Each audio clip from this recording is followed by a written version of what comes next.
भीष्म पितामह जी के ये वचन सुनकर युधिष्ठिर ने कहा, इस व्रत को आप विस्तार से प्रकाशित कीजिए।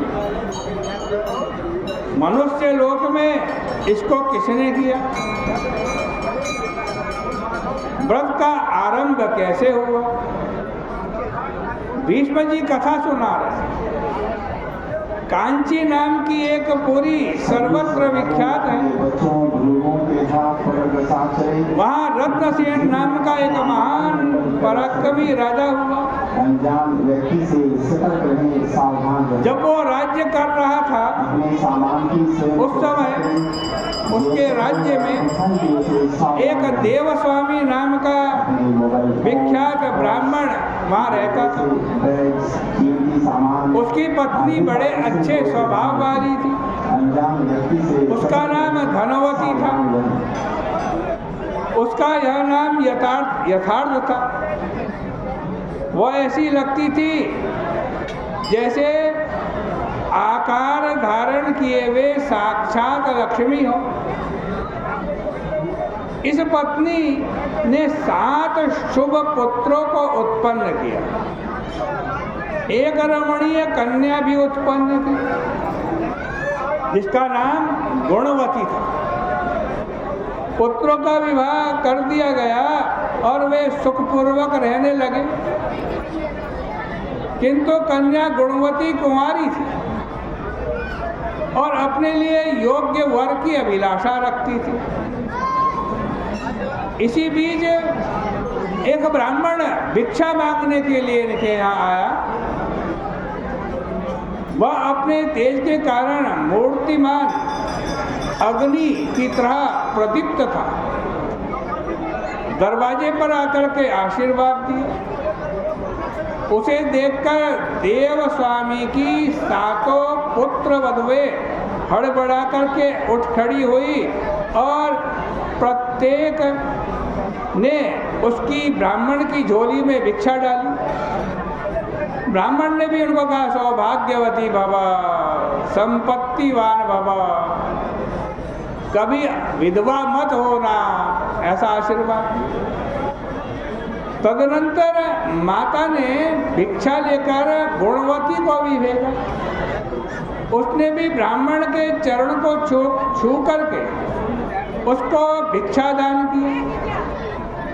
ब्राह्मण ने उसे आशीर्वाद दिया कि हे शुभे, तुम धर्मवती होना। गुणवती इस आशीर्वाद को सुनकर आश्चर्य युक्त हो गई। घर लौटी, ब्राह्मण के दिए गए आशीर्वाद को अपनी माता को बतलाया। धनवती आशीर्वाद सुन करके पुत्री का हाथ पकड़ करके वहाँ आई और पुत्री से उस ब्राह्मण को फिर नमस्कार करवाया। ब्राह्मण ने उसी प्रकार आशीर्वाद का उच्चारण किया, बेटी तुम धर्मवती हो। धर्मवती ने जब यह आशीर्वाद सुना तो बड़ी चिंतित होकर के कहने लगी। धर्मवती ने कहा, हे ब्राह्मण देवता, आप मेरी बात सुनिए। मेरी पुत्री ने आपको प्रणाम किया तो आपने विपरीत आशीर्वाद क्यों दिया? आप बार बार मेरी पुत्री को कह रहे हैं कि तुम धर्मवती हो, तुम धर्मवती हो।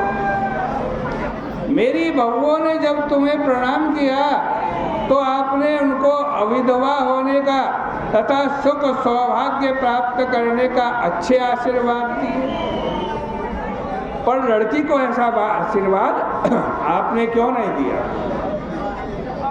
इसका विस्तार से वर्णन कीजिए। ब्राह्मण ने कहा, हे धनवती, तुम धन्य हो और तुम्हारा चरित्र पृथ्वी पर विख्यात। मैंने तुम्हारी लड़की को यथा योग्य आशीर्वाद दिया है, क्योंकि तुम्हारी पुत्री विवाह के समय सप्तपदी के समय ही विधवा हो जाएगी। किंतु यदि यह धर्म का आचरण करेगी तुम्हारे घर पर सोमा किसी प्रकार आ जाए, उसके पूजन मात्र से ही इसका वैधव्य नष्ट हो जाएगा। अतः मैंने इसे यह आशीर्वाद दिया है, हे शुभे तुम धर्मवती हो। यह सुनकर धनवती अत्यंत चिंतित हो गई और बार बार ब्राह्मण को प्रणाम करके दीन वचनों में कहने लगी। धनवती ने कहा, हे ब्राह्मण देवता, सोमा के आने मात्र से मेरी पुत्री का वैधव्य नष्ट हो जाएगा। आप जिस सोमा की बात कर रहे हैं वो कौन है, कहाँ रहती है, उसकी जाति क्या है, यह सब मुझे विस्तार से बतलाई।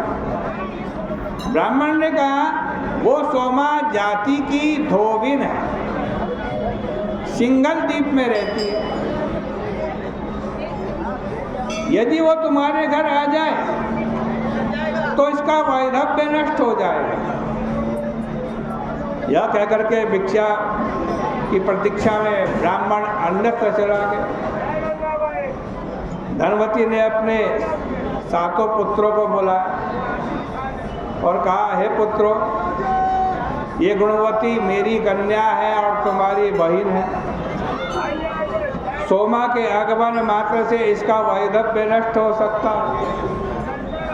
जिस पुत्र को पिता की भक्ति हो और माता के वचन का आदर हो, वह अपनी बहन के साथ सोमा को लेने के लिए तत्काल चला जाए। पुत्रों ने कहा, माता, तुम्हारा पुत्रों पर कितना स्नेह है यह हमने आज जान लिया। तुम अपने पुत्रों को दुर्गम देशांतर में भेज रही हो। उस देश के बीच में 100 योजन अपार समुद्र पड़ता है, वहाँ जाना अशक्य है, हम जाने में समर्थ नहीं। यह सुनकर के देवस्वामी ने कहा कि 7 पुत्रों के रहते हुए भी आज मैं पुत्र रहित हूँ। पुत्री का वैधव्य नष्ट करने वाली उस सोमा को लेने मैं खुद जाऊंगा। क्रोधपूर्वक देवस्वामी जब यह कह रहे थे तो उसी समय उसका सबसे छोटा पुत्र, जिसका नाम शिव स्वामी है, वो आगे आया। बड़े नम्र वचनों में कहा, हे महाभाग, हे पिताजी, आप क्रोध ना करें। मेरे रहते सिंगल द्वीप और कौन जा सकता।